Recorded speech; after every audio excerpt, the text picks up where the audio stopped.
अब सीधे आपको ले चलते हैं ओमान, जहां पीएम नरेंद्र मोदी का संबोधन जारी है। उस विरासत के वारिस हैं जिसका सदियों का एक समृद्ध इतिहास रहा है। सभ्यता के आरंभ से ही हमारे पूर्वज एक दूसरे के साथ मैरीटाइम ट्रेड कर रहे थे।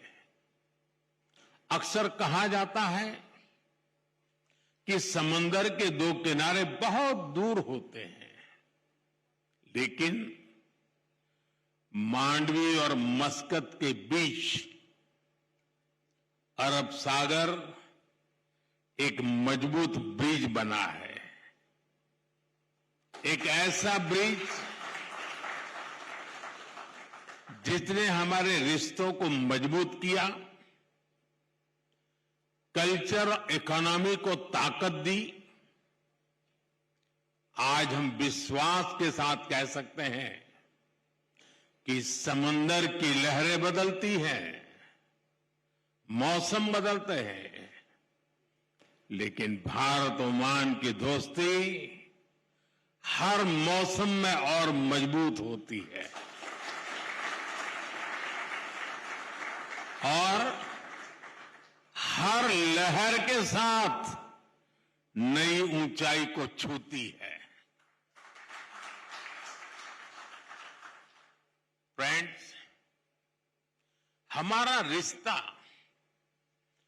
ट्रस्ट की नींव पर बना। फ्रेंडशिप की ताकत से आगे बढ़ा और समय के साथ और गहराता चला गया। आज हमारे डिप्लोमेटिक रिश्ते भी 70 इयर्स के हो गए हैं। ये सिर्फ 70 वर्ष का उत्सव नहीं है, ये वो पड़ाव है जहां से हमें अपनी सदियों की विरासत को एक समृद्ध भविष्य की तरफ ले जाना है। फ्रेंड्स, आज हम एक ऐसा ऐतिहासिक निर्णय ले रहे हैं जिसकी गूंज आने वाले कई दशकों तक सुनाई देगी। कॉम्प्रिहेंसिव इकोनॉमिक पार्टनरशिप एग्रीमेंट यानी सीपा हमारी पार्टनरशिप को 21वीं सेंचुरी में नया विश्वास, नई ऊर्जा से भर देगा। यह हमारे साझा भविष्य का ब्लूप्रिंट है। यह हमारे ट्रेड को नई गति देगा, इन्वेस्टमेंट को नया भरोसा देगा और हर सेक्टर में अवसरों के नए द्वार खोलेगा। सीपा हमारे नौजवानों के लिए ग्रोथ, इनोवेशन और एम्प्लॉयमेंट के अनेक नए अवसर बनाएगा। ये एग्रीमेंट पेपर से निकलकर परफॉर्मेंस में बदले, इसमें आप सभी की भूमिका बहुत बड़ी है, क्योंकि जब पॉलिसी और एंटरप्राइज एक साथ चलते हैं तभी पार्टनरशिप नया इतिहास बनाती है। फ्रेंड्स, भारत की प्रगति हमेशा शेयर्ड प्रोग्रेस की कहानी रही है। भारत जब ग्रो करता है तो अपने दोस्तों को अपनी ग्रोथ का साझेदार बनाता है। आज भी हम यही कर रहे हैं। आज भारत थर्ड लार्जेस्ट इकोनॉमी बनने की तरफ तेजी से बढ़ रहा है।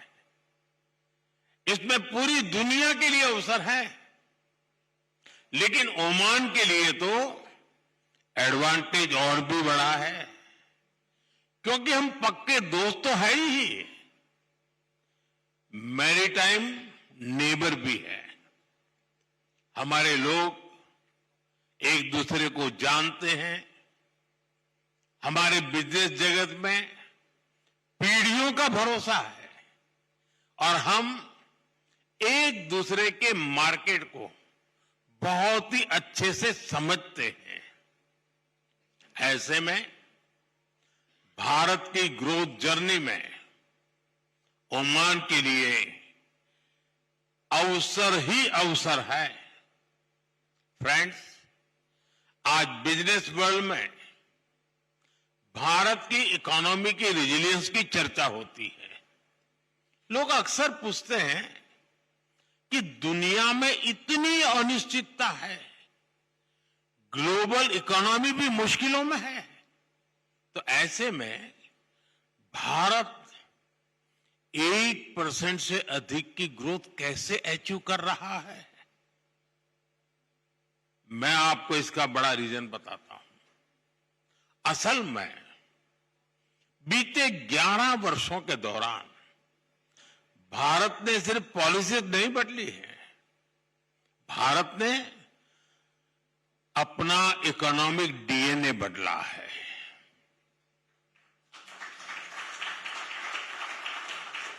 मैं आपको कुछ उदाहरण देता हूं।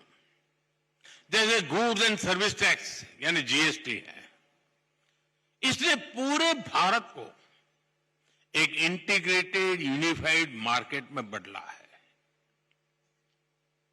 इंसॉल्वेंसी एंड बैंकरप्सी कोड से फाइनेंशियल डिसिप्लिन आया, ट्रांसपेरेंसी को बढ़ावा मिला और इससे इन्वेस्टर कॉन्फिडेंस मजबूत हुआ।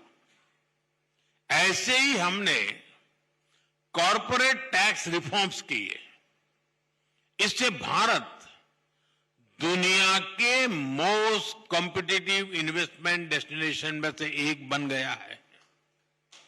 साथियों, अभी आपने लेबर रिफॉर्म्स की भी चर्चा सुनी होगी। हमने दर्जनों लेबर कोड्स को सिर्फ 4 कोड्स में समेट लिया है। ये भारत के इतिहास के सबसे बड़े लेबर रिफॉर्म्स में से एक है।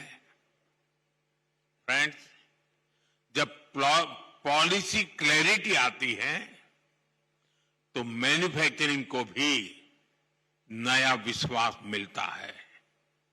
एक तरफ हम पॉलिसी और प्रोसेस रिफॉर्म कर रहे हैं, वहीं दूसरी तरफ भारत में मैन्युफैक्चरिंग को बढ़ावा देने के लिए प्रोडक्शन लिंक इंसेंटिव भी दे रहे हैं। ऐसे प्रयासों से ही आज मेक इन इंडिया अभियान को लेकर दुनिया में बहुत उत्साह है। फ्रेंड्स, रिफॉर्म्स को भारत के डिजिटल पब्लिक इंफ्रास्ट्रक्चर ने और ताकत दी है। गवर्नेंस पेपरलेस हुई है, इकोनॉमी कैशलेस हुई है और सिस्टम कहीं ज्यादा एफिशिएंट, ट्रांसपेरेंट और प्रिडिक्टेबल हुई है। डिजिटल इंडिया सिर्फ एक प्रोजेक्ट नहीं है, ये दुनिया की सबसे बड़ी इंक्लूजन रिवॉल्यूशन भी है। इससे ईज ऑफ लिविंग बढ़ी है और ईज ऑफ डूइंग नए लेवल पर पहुंच चुकी है और भारत में बन रहा आधुनिक फिजिकल इंफ्रास्ट्रक्चर इसको और बेहतर कर रहा है। सुधरती हुई कनेक्टिविटी के कारण भारत में लॉजिस्टिक की कॉस्ट लगातार कम होती जा रही है। फ्रेंड, भारत निवेश के लिए एक आकर्षक डेस्टिनेशन है, ये तो दुनिया मानती है। साथ ही भारत एक भरोसेमंद फ्यूचर रेडी पार्टनर है और ओमान इसको बहुत अच्छे से समझता भी है और सराहता भी है।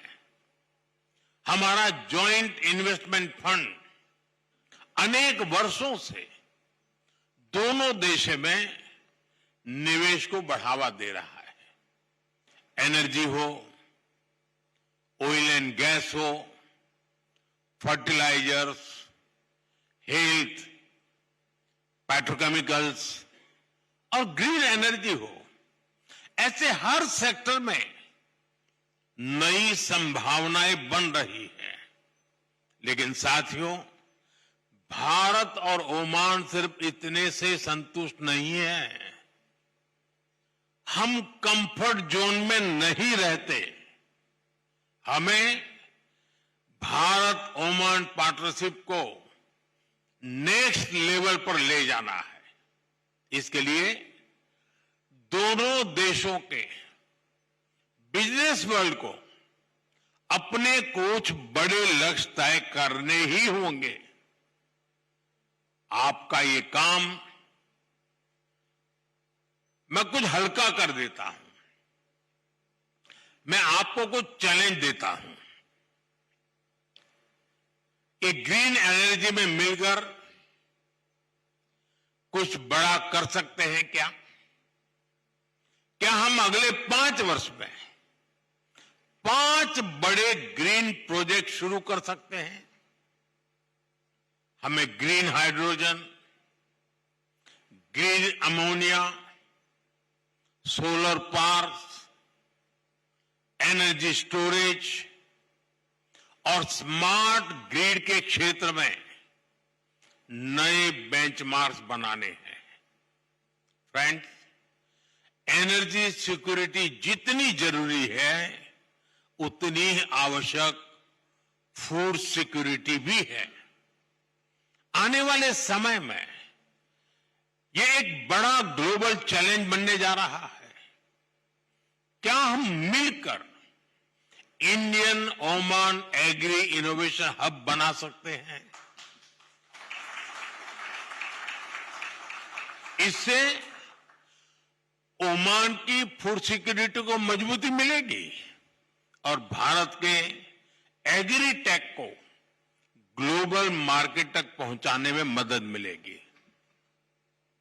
फ्रेंड्स, एग्रीकल्चर तो एक सेक्टर है, ऐसे ही हर सेक्टर में इनोवेशन को बढ़ावा देना जरूरी है। ऐसे में क्या हम ओमान इंडिया इनोवेशन ब्रिज की स्थापना कर सकते हैं? हमें तय करके चलना होगा कि आने वाले 2 वर्षों में 200 भारतीय और ओमानी स्टार्टअप्स को हम जोड़े।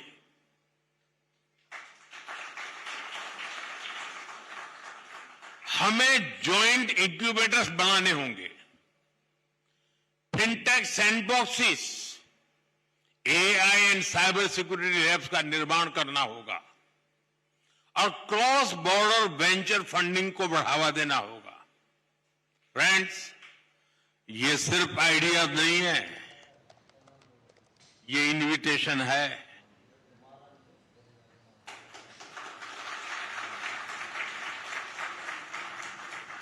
Invitation to invest, invitation to innovate, invitation to build the future together. आइए हम इस पुरानी मित्रता को नई टेक्नोलॉजी, नई एनर्जी और नए सपनों की शक्ति से आगे बढ़ाएं।